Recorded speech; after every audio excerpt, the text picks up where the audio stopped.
Olá, meus caros. Vamos à segunda aula de direito de um total de 50 aulas experimentais aqui no canal Bruno G Oficial.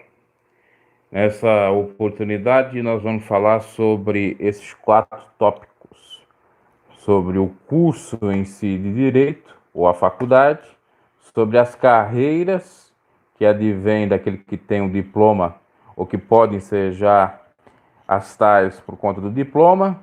Vamos falar também do costume ou das fontes do direito, esclarecer um pouco mais e falar sobre principalmente esses dois termos aqui, como law e civil law, e também sobre, por fim, os direitos, necessariamente as disciplinas do direito, ou melhor dizendo, as ramificações do direito.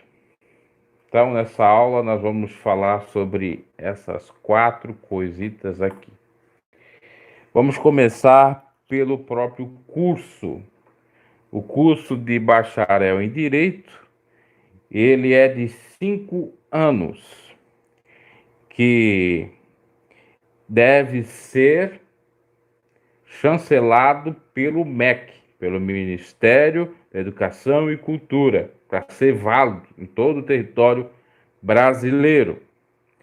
E também é muito importante procurar por instituições que têm uma nota conceitual por parte do MEC de 4 para cima, porque também ajuda nesse sentido.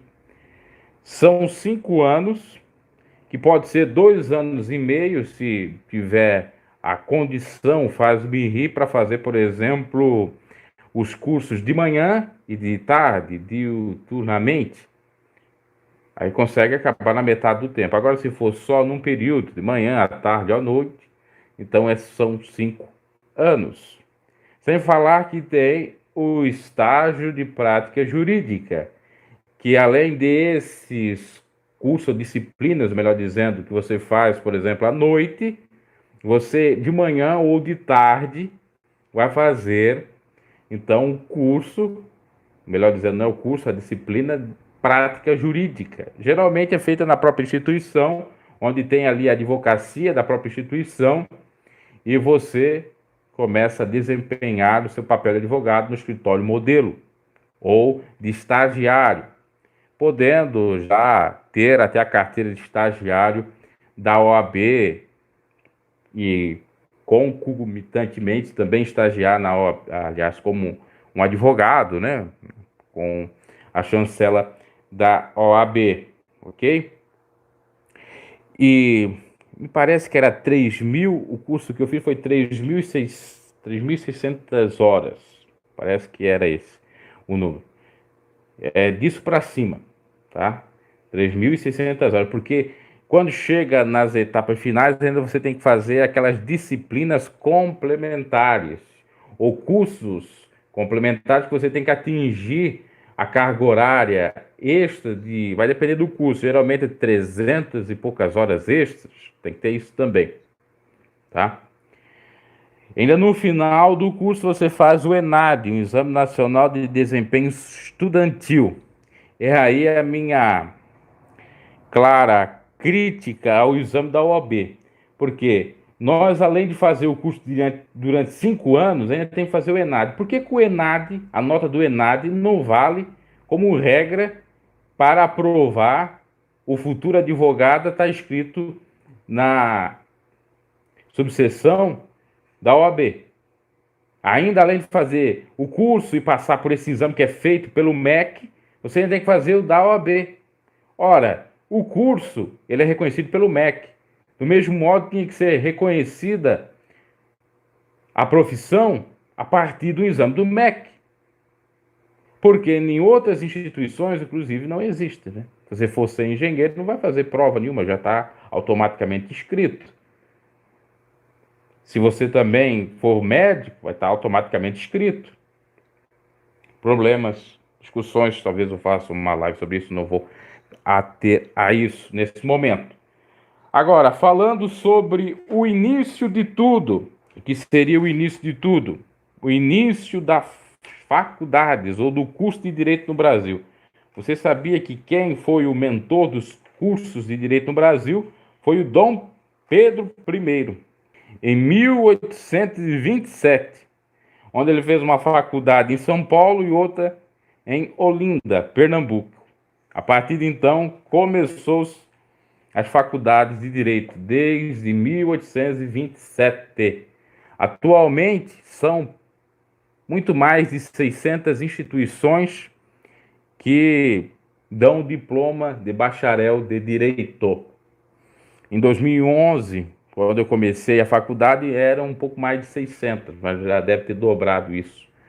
E aí é uma das alegações, inclusive, dos membros da OAB, pela falta, exatamente, de muitos cursos aí do reconhecimento do MEC ou termos cursos clandestinos que é necessário o exame da OAB. Mas, ora bolas, se o curso só é reconhecido pelo MEC que vale, então pronto, sanado isso. Se não é reconhecido do curso pela instituição, aliás, pelo MEC da instituição, ok.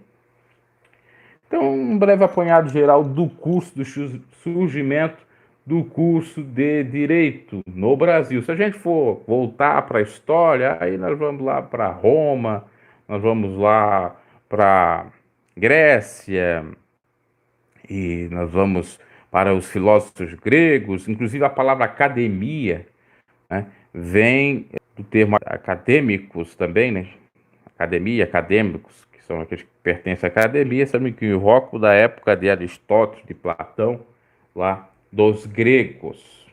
Mas isso eu não vou falar aqui, talvez falo numa outra aula sobre a história do direito, seria mais interessante. Então, em síntese, é isso.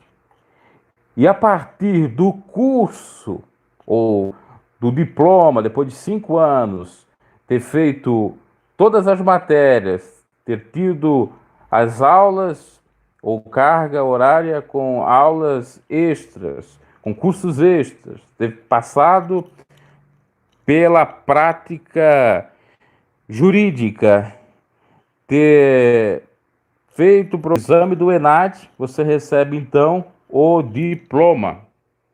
Claro, e tirando uma média. Na minha faculdade, por exemplo, a média para você passar era 6. Tem outra que é 7. E aí então você está habilitado para escolher algumas carreiras. Você tem a formação de técnico em direito, de bacharel em direito. E assim te dá a viabilidade para escolher as carreiras. Nós vamos falar um pouco sobre isso. No mínimo de 5 carreiras. Todo mundo que faz direito já pensa em ser o quê? Ou um juiz ou um advogado, mas tem outras carreiras. Nós vamos começar falando sobre juiz e advogado. Para você ser juiz, você tem que passar pelo curso de direito, 5 anos. Bacharel em direito. Depois ter no mínimo 3 anos de experiência para então prestar um concurso para ser juiz. E esses 3 anos de experiência pode ser em qualquer atividade jurídica. Mas geralmente muitos fazem o seguinte: tem 3 anos de atividade jurídica na advocacia, mas poderia ser como um assessor de juiz, poderia ser como um concursado já de ensino médio, podemos dizer assim, auxiliar, ou o sujeito que trabalha na administração do fórum, né? Um auxiliar judicial ou um auxiliar administrativo, com essa carreira, que comprova que está lá, então, no mundo jurídico, ou na promotoria, no Ministério Público, ou também na delegacia, né, como perito, enfim, tendo comprovado no mínimo 3 anos de atividade jurídica, pode fazer o concurso. Só que ocorre o seguinte, que muitos acham que para ser juiz é necessário fazer o exame da OAB. O exame da OAB é só para quem quer ser advogado, não precisa necessariamente. Agora, se você quer comprovar os 3 anos de atividade jurídica como advogado, aí sim você tem que ter a OAB, porque você só exerce a advocacia tendo teu nome escrito na OAB e requisito da própria OAB, fazendo o exame da OAB. E a grande polêmica aí é tirar o exame. Não é tirar a pessoa de ser inscrita no órgão da OAB, tá? Na Ordem dos Advogados do Brasil. Então, para você ser juiz, bacharel em Direito, 3 anos de experiência, pode ser como advogado. Se for como advogado, tem que ter a OAB. Se não é como advogado, não precisa da OAB. E aí faz o concurso público. Pronto. Você vai ser juiz. Mas espera lá, não vai ser juiz titular, vai ser juiz substituto. Vai ficar no mínimo 2 anos de experiência para depois, então, ter uma espécie de vitalicidade, né? De vitalidade, é o nome correto, né? Você vai estar vitalício no cargo e a partir de então você pode ser promovido a juiz de fato.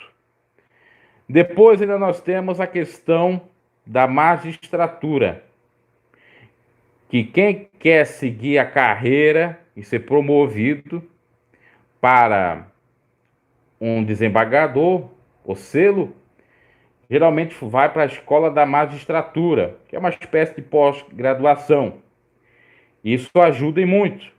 Assim sendo, mais tarde o juiz pode ser promovido, comprovada a antiguidade e a eficiência dele, como um desembargador, tá? E ainda ele pode ser, mais tarde, também membro do STJ. Lembrando que o desembargador é o juiz em segunda instância. Em primeira instância, é juiz singular. Desembargador está num colegiado com outros desembargadores.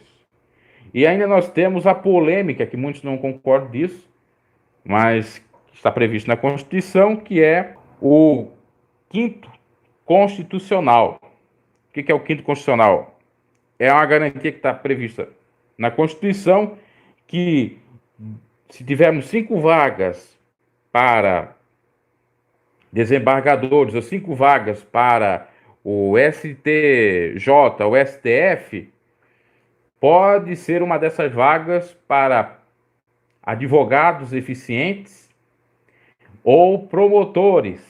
Então, alguém que já é bastante antigo, bem conhecido, bem, de fato, falado, um notável advogado, aí, claro, vai ter os conchavos que vão lá indicar o sujeito para ser desembargador. Aí, veja bem, ele não passa por concurso para ser desembargador, nem um advogado, nem um promotor. É indicação.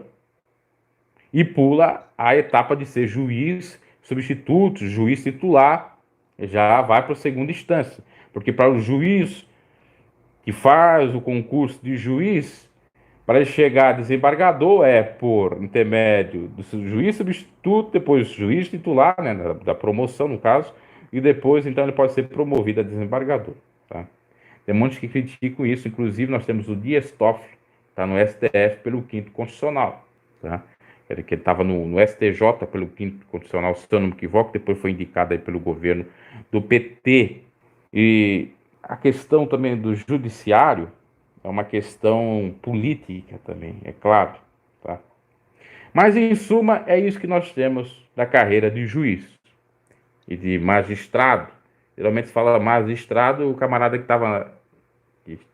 está na segunda, terceira, quarta instância, ou seja, Tribunal Estadual, o TJ, STJ e STF.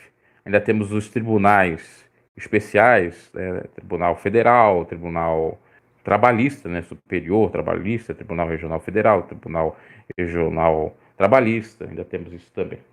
Bom, vamos ao advogado, é outra carreira.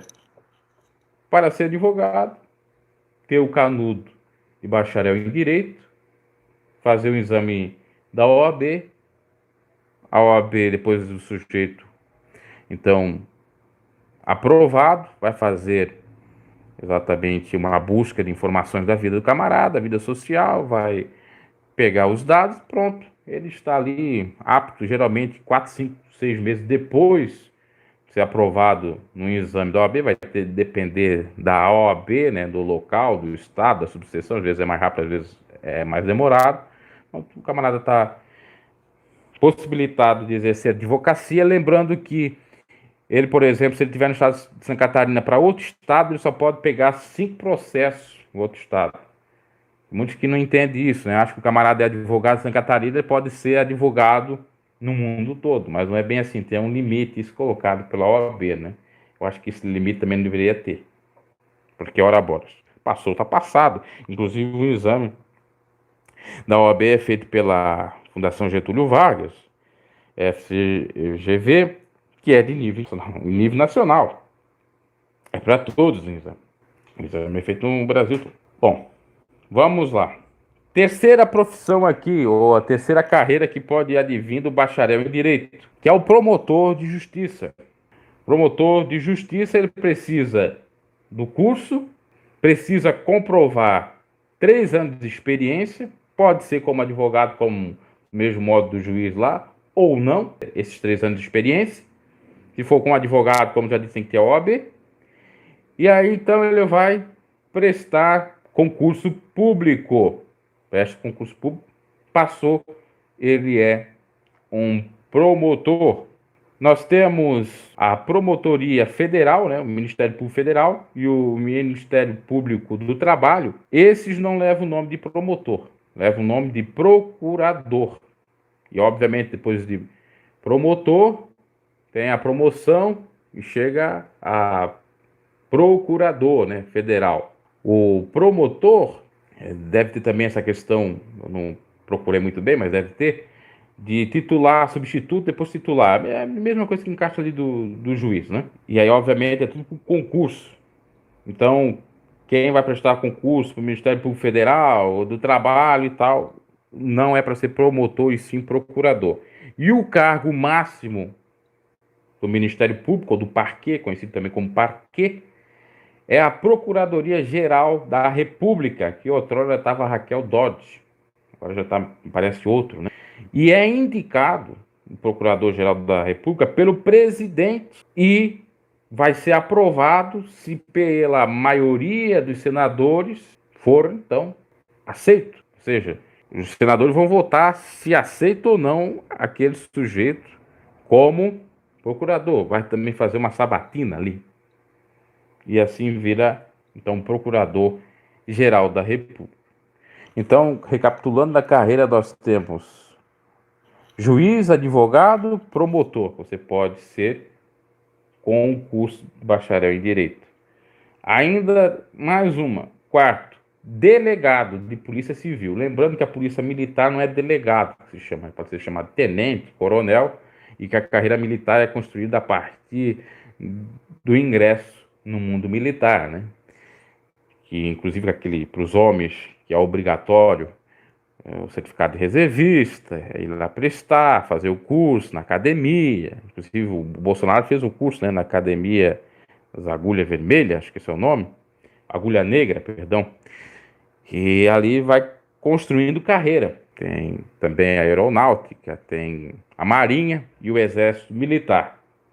É uma outra configuração. Delegado é só polícia civil. Então, para delegado, tem que ter o curso de direito, bacharel em direito, e faz o concurso, passa pelas etapas do concurso. Então, vai ser delegado, claro que também se tiver a comprovação que ele já trabalhou na área, por exemplo, foi perito, por exemplo, foi escrivão da Polícia Civil, ajuda também para ele ser delegado da Polícia Civil. Em quinto lugar, ser tabelião, trabalhar no tabelionato ou nos cartórios. É ter o curso de direito, e já para os cartórios de experiência é no mínimo 10 anos, aí você consegue ser dono de um cartório. Se você não tem esses 10 anos de comprovação, com menos você pode ser um cartorário substituto, ou um tabelião substituto. E nós temos 3 cartórios, né? Nós temos o cartório de registro civil, de pessoas naturais e tal. Nós temos o de registro de imóveis e temos o de protesto, tabelionato de notas. São esses 3. No passado, os 3 eram um só, né? O cartório fazia tudo. Agora dividiram e agora tem concurso. No passado também era de boca. Fulano gostava de alguém, ó, te dou esse cartório. E era passado de pai para filho, né? Como ainda se faz quando não se tem concurso. E quando se tem concurso, aí o filho ou o neto do senhor já de idade vai lá, faz o concurso, comprova no mínimo ali as experiências e pega um cartório. Essa experiência tem que ser dentro do cartório, né? Não pode ser em outra área, tá? Pode ser ali alguma daquelas atendentes, auxiliares e tal. E por fim, ainda temos a questão de concurso. Você pode prestar concurso para várias outras profissões, né? Que garante como bacharel de direito você está num cargo público, tá? De ensino superior. Além do que também temos você podendo ser professor de direito, como eu estou sendo entre aspas aqui. Nada me impede disso. Inclusive, na universidade que eu cursei, do Vale do Rio Tijuca, Santa Catarina, chamado Univale, tinha professores que davam aula apenas com bacharel de direito, bacharel em direito. Mais tarde fizeram especialização e só ficaram na especialização, naquela área que eles dão, né? Especialização seria a pós-graduação. No entanto, agora me parece que estão exigindo mestrado, doutorado, pós-doutorado, mas isso também pouco importa. Importa é a pessoa ter interesse pelo assunto, se dedicar e fazer por onde. Nessa questão, eu sou favorável até aquilo que diz o guru do Bolsonaro, lá da Virgínia, que o sujeito que é autodidata pode sim dar aula. Então, o Olavo de Carvalho, nesse sentido, tem razão. Inclusive, ele não é formado em filosofia, não é formado nada de acordo com a graduação formal. Inclusive, curso que ele tem, né? Só teve esse prestígio todo com estudos que ele fez de modo emancipado, autodidata, e hoje ele é o grande. Então, em síntese, quem tem um curso tem essas carreiras aí para seguir. Veja que não é fácil. E o curso do direito tem uma excepcionalidade. O camarada se forma em bacharel em direito e não está trabalhando em nada, praticamente em nada. Em engenharia, você vai se forma, você se tornou um engenheiro, só resista lá. Acho que é CRE, né? Tem um CRE, pronto. Já está habilitado para a profissão. Formado em bacharel em direito, no mínimo, para começar a ter uma carreira, advocacia e exame da OAB. E isso é a grande discussão, que é um pouco equivocado isso, porque em outros cursos que são até muito mais fortes no sentido de cobrança, né, que tem muito mais responsabilidade, não é exigido esse exame.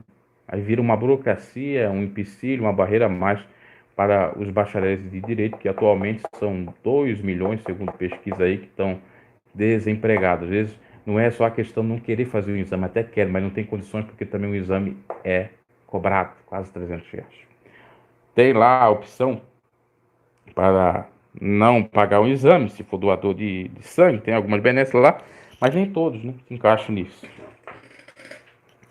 Então falamos um pouquinho do curso, falamos da carreira, agora nós vamos para o Common Law, Civil Law, que é um termo em inglês, né?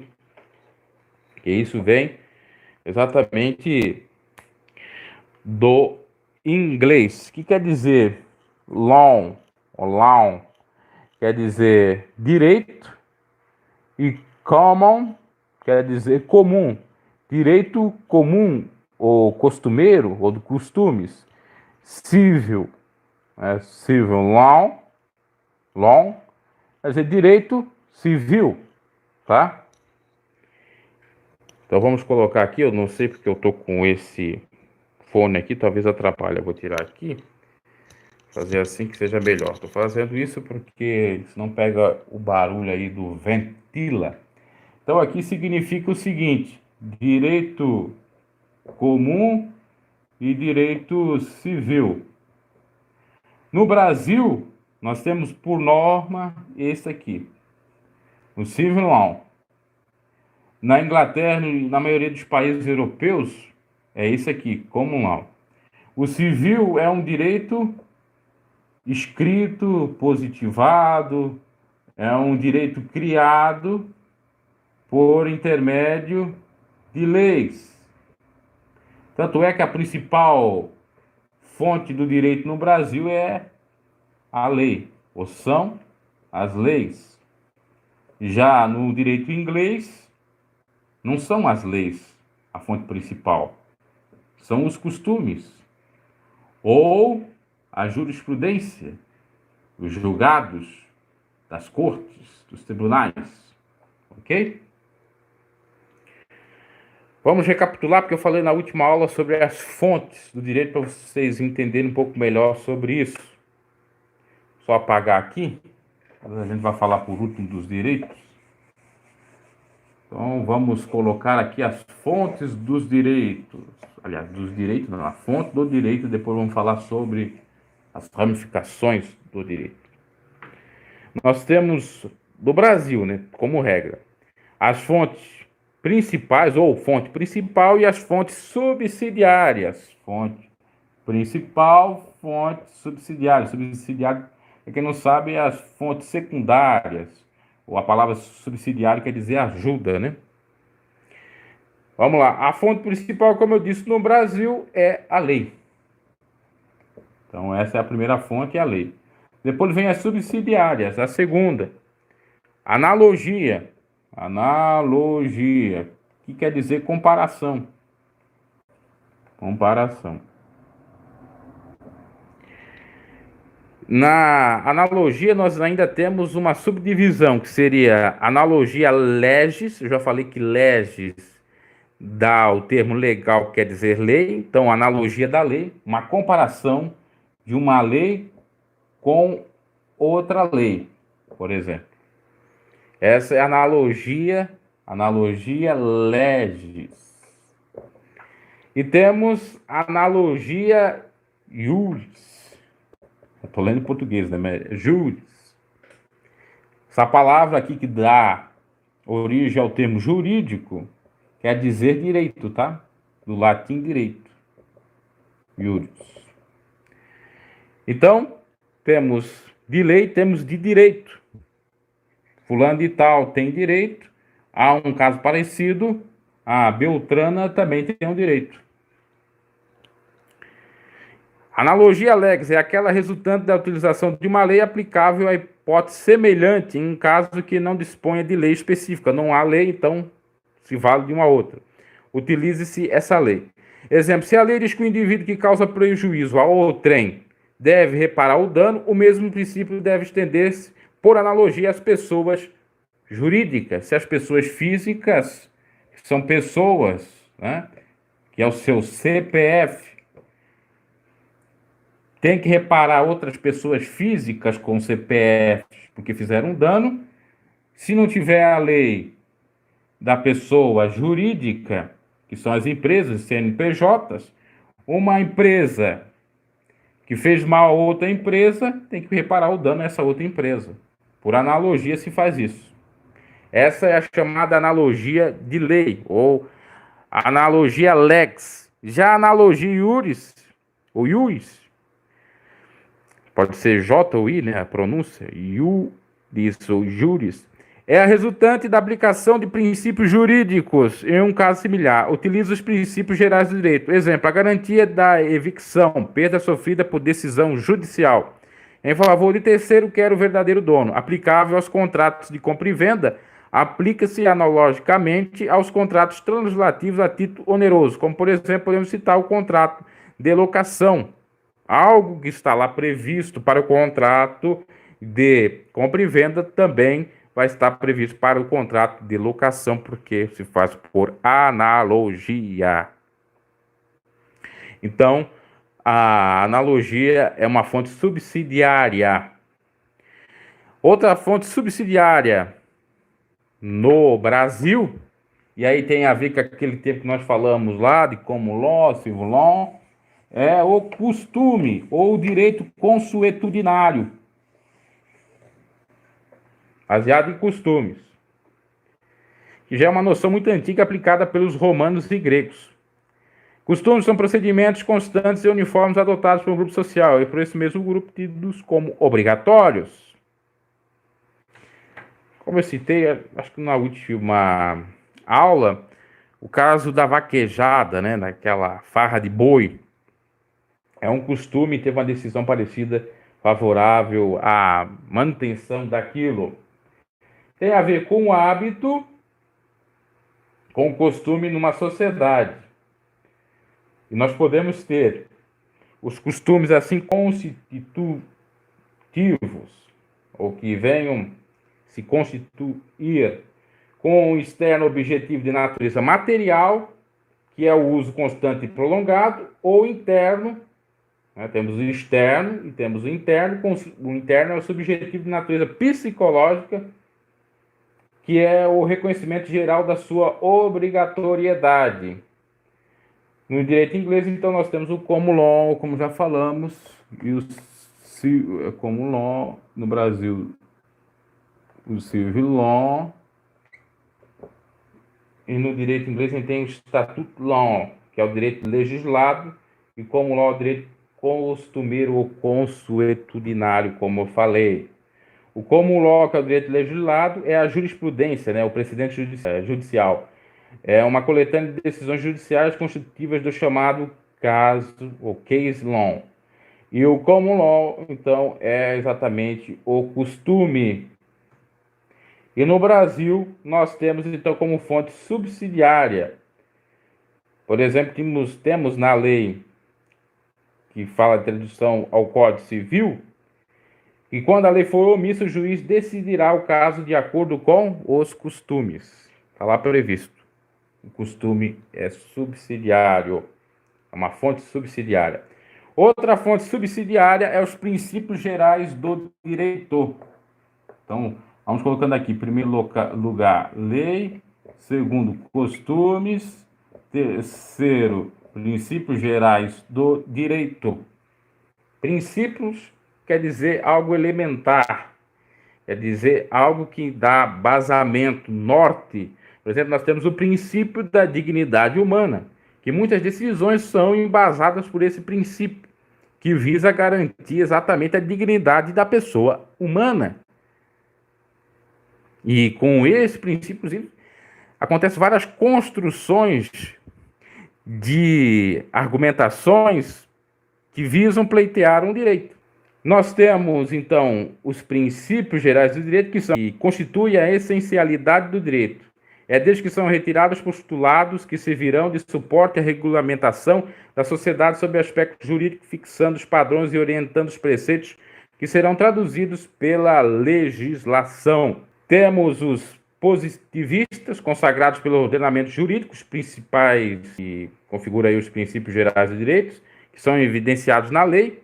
E temos os usos naturalistas, simbolizando o direito natural em cima do direito positivado, ou seja, o direito da vida, né? Princípio da vida, por exemplo. Nós temos vários princípios, né? No direito, princípio da bagatela ou da insignificância. O que significa isso?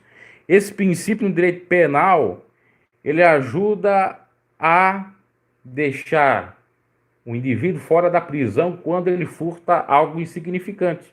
Por exemplo, ele estava com fome, é chamado os crimes fomélicos ou famélicos, que ele estava com fome e ele foi comer. No supermercado não tinha dinheiro, né? Foi tentar comprar alguma coisa, não tinha dinheiro. Aí foi lá e subtraiu para si um bis. E veio o inspetor do mercado, vamos dizer assim, estava lá avistando, ou melhor dizendo, fazendo uma espécie de segurança lá.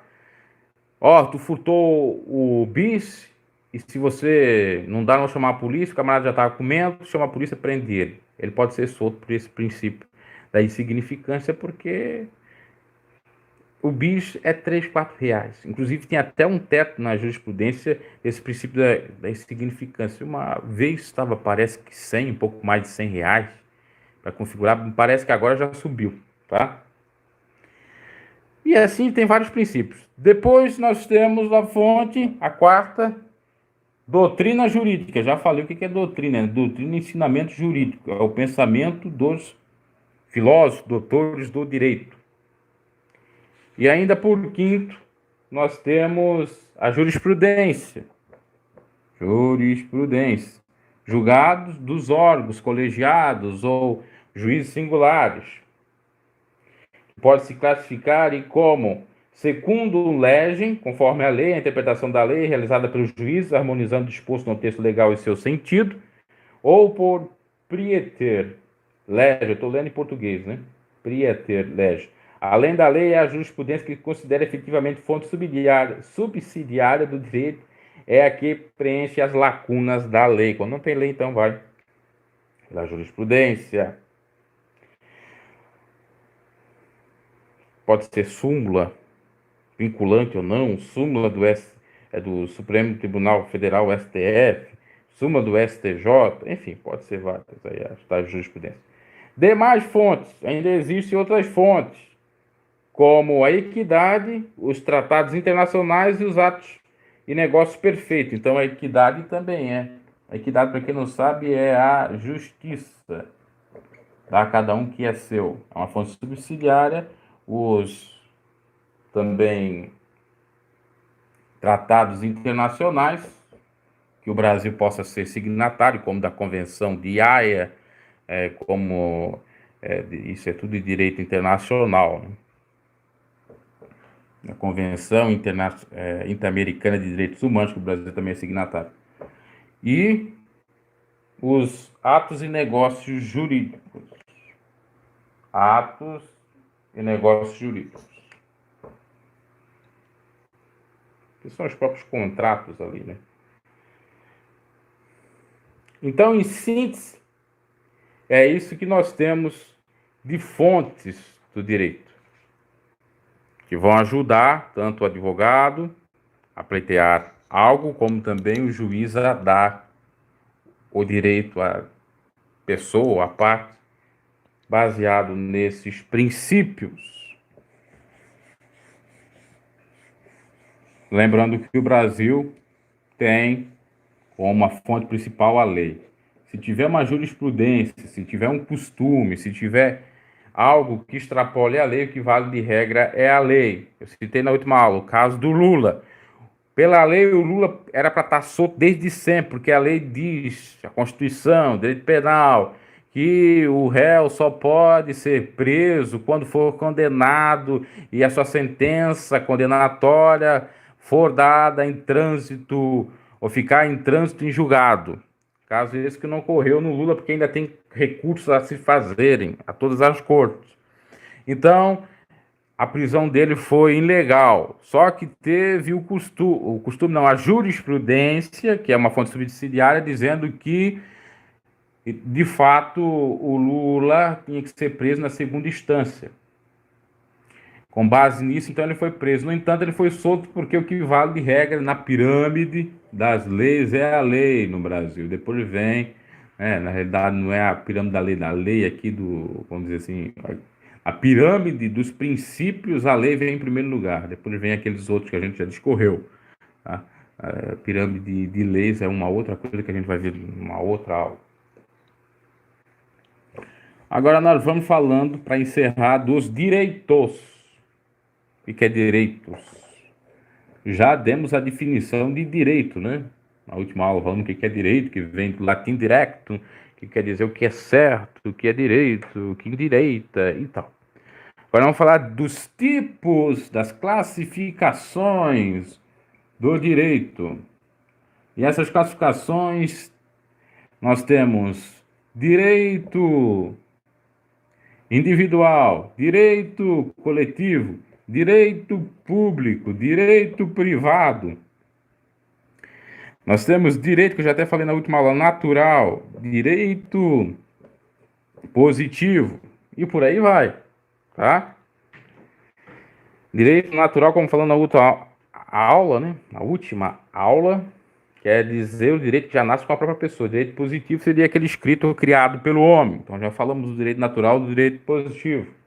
Ainda temos o direito objetivo e subjetivo, tá? Ainda temos isso, direito objetivo, direito subjetivo. Objetivo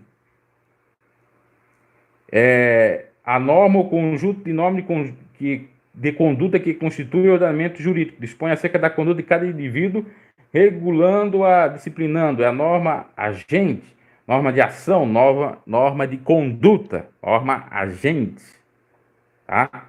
Já o direito subjetivo é a própria conduta, regulada e disciplinada. É o poder de cada sujeito de atuar em consonância com o disposto pela norma jurídica. O direito subjetivo é a faculdade, é o facultas agentes. faculdade de ação, faculdade de conduta, é o poder discricionário, é o poder de agir garantido pelo direito objetivo, tá? E ainda nós temos a faculdade jurídica.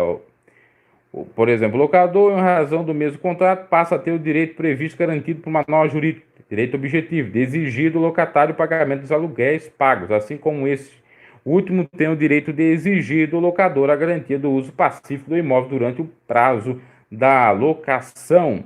A mesma norma que cria a faculdade jurídica de uma parte impõe concomitantemente um dever jurídico à outra parte. Assim, direito subjetivo é o poder ou a faculdade de agir, garantido pelo direito objetivo para a realização de um interesse vital. Deu para compreender? Ó, direito objetivo é algo que está positivado, escrito, é um direito que garante algo. Por exemplo, eu tenho o direito de receber os aluguéis atrasados. Eu tenho o direito. Agora, esse meu direito que eu tenho é um direito objetivo. Só que pode se tornar um direito subjetivo a partir da minha decisão de ir ou não cobrar dessa parte, dessa pessoa, a dívida. Então, um implica do outro. Essa é a questão do direito objetivo, do direito subjetivo. Essa ação, ou essa conduta minha, ao mesmo tempo, as duas coisas, né? Um direito objetivo e subjetivo. Eu tenho o direito, agora eu vou pleitear esse direito ou não? Então, tem os dois ao mesmo tempo. Nós já falamos do direito natural, do direito positivo, direito objetivo, subjetivo, direito público e privado, vamos falar sobre isso. Direito público diz respeito aos direitos da coletividade, entre aspas, e o privado da individualidade, quase que sempre, porque também os privados podem ser de uma coletividade, tá? Individuais e coletivos, inclusive, está previsto na Constituição. Mas, falando sobre, portanto, direito público, tá? Nós temos a classificação desses direitos públicos. Vamos dar um conceito mais ou menos do que vem a ser direito público ou direito privado. Antes disso, a gente precisa falar também sobre direito. Olha só que tamanho da classificação. Direito internacional e nacional. Internacional, direito internacional público. Tem a disciplina, inclusive, no curso de direito internacional. E o direito internacional privado, tá? Esses são o direito internacional e direito nacional. Aliás, esses são o direito internacional falando por si só. Direito nacional público, disciplinas de interesses gerais da coletividade. E aí vem os ramos do direito público, que seria esse direito nacional. Eu vou fazer aqui uma estruturazinha para entender melhor sobre os direitos privados, a gente vai falar também dos individuais, coletivos, para encerrar. Então, veja bem, nós temos direitos internacionais e direitos nacionais. Direito internacional é o direito internacional público e direito internacional privado, público e privado. Direito nacional, Brasil, né? Nacional público, nós temos o ramo nacional público. E que vem aqui, primeiro, direito constitucional. Lembrando que aqui o direito nacional público vem os direitos públicos. Direito constitucional, por que é público? Diz respeito a todos. Direito constitucional advém da Constituição Brasileira, de 1988. Dentro do direito público, nós temos o direito administrativo, da administração pública. Nós temos também o direito penal. Nós temos também o direito financeiro. Tudo isso que nós estamos falando aqui, direito da Constituição, ou direito da Constituição, direito constitucional, direito administrativo, direito penal, direito financeiro, são disciplinas ou cadeiras que você vai ter, então, um estudo, né? Vai ter ali o curso com essas, não seria o curso, seria a aula, né? Com essas temáticas. Direito processual civil e penal. Também é direito processual civil e também o direito processual penal. E ainda nós temos o direito do trabalho. O direito do trabalho também é público. Tá? Então, esses são os direitos públicos. Até parece bem óbvio, né?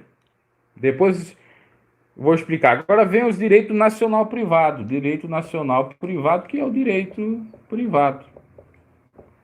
Que só tem dois. Então é só gravar esses dois, já sabe que todos os demais é direito público. O direito civil, por que o direito civil é um direito privado? Porque diz respeito à própria vontade de cada indivíduo. Por exemplo, em direito civil nós temos várias subdivisões. Direito de família, direito de coisas, direito de contratos. A família é algo privado. Eu escolho ter um matrimônio, ter uma família e eu cuido da minha família. E ali se estabelecem as regras, que o direito não interfere em si e que vai ter um regulamento ou outro. Direito privado é tudo aquilo que diz respeito à liberdade do outro. Inclusive, em direito civil, você vai ter direito à propriedade também. É um direito privado, não é um direito público, porque nós não estamos, por exemplo, no comunismo, que as terras e tudo é do governo. Não? A propriedade é um direito privado, não é um direito público, apesar de termos prefeituras, órgãos públicos, entidades públicas, empresas públicas com propriedade privada, né? Então, o direito privado só tem dois: direito civil e direito comercial. Pode ser chamado também de direito empresarial. As empresas. Tá? É isso. Então, gravou: direito privado é o comercial ou empresarial e o civil, o restante é tudo público. Agora a gente vai para o direito individual e direito coletivo.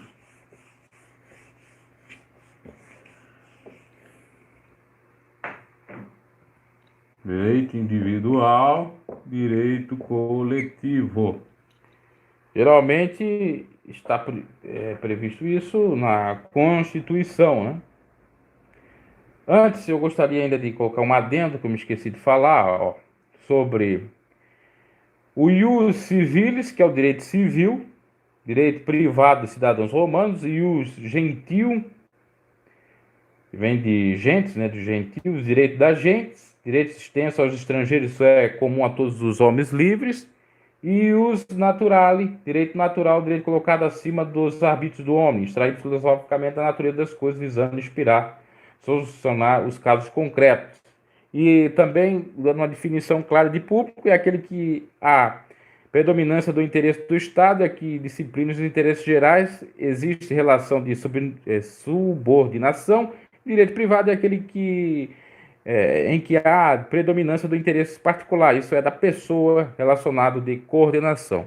Uma definição um pouco mais simplória de direito público e privado. E direito individuais e coletivos, né, nós temos previsto na Constituição da República Brasileira, ver se eu alcanço aqui para falar algo sobre. Está tipificado, então, na Constituição, que é a Carta Magna, que na hierarquia das leis ela está acima de qualquer outra norma, medida provisória, que era antigamente os decretos-leis, né? Código Civil, Código Penal, a Constituição está acima de tudo. A partir do artigo 5º da Constituição, você já encontra os direitos e deveres, também tem os deveres individuais e coletivos, tá? Então, é toda aquela lista que está ali prevista no artigo 5º da Constituição. Vamos ver a diferença de um que é individual, de um que é coletivo, né? São tantos incisos aqui, são mais de 100, se eu não me equivoco. Vamos lá. Direito de petição aos poderes públicos, em defesa de direito contra ilegalidade ou abuso de poder. É um direito individual, né? O direito coletivo seria dos sindicatos, por exemplo, eles poderem, então, pleitear, né? As associações só poderão ser compulsoriamente dissolvidas ou ter suas atividades suspensas por decisão judicial, exigindo-se, no primeiro caso, o trânsito em julgado. É o direito aí dos coletivos. Fica claro, individual diz respeito ao indivíduo, coletivo a um grupo, uma associação e tal, tá? Então, em suma, são esses os direitos, tá? Temos direito natural, direito do gentio que nós falamos também, direito positivado ou positivo. Temos o direito objetivo, direito subjetivo. Temos o direito, isso aqui é principalmente para gravar, direito público internacional, direito público, aliás, público nacional, público internacional ou direito privado internacional. E temos os direitos privados e os direitos públicos aí do Brasil. Na próxima aula eu posso falar um pouco mais sobre isso, inclusive trazendo exemplificações, ok? Então aí foi a aula, já estamos aí quase 1 hora. Segunda aula sobre cursos, eu digo cursos não, na realidade sobre o curso de Direito, né? Sobre a faculdade de Direito, um pouquinho de História. Falamos sobre o termo Common Law, Civil Law. Também falamos sobre as carreiras, né? Na ordem certa seria curso, carreiras, Common Law, Civil Law. E por último aí a classificação ou subclassificação de direitos. Ok? Abraço e até uma próxima aula. Professor Bruno G.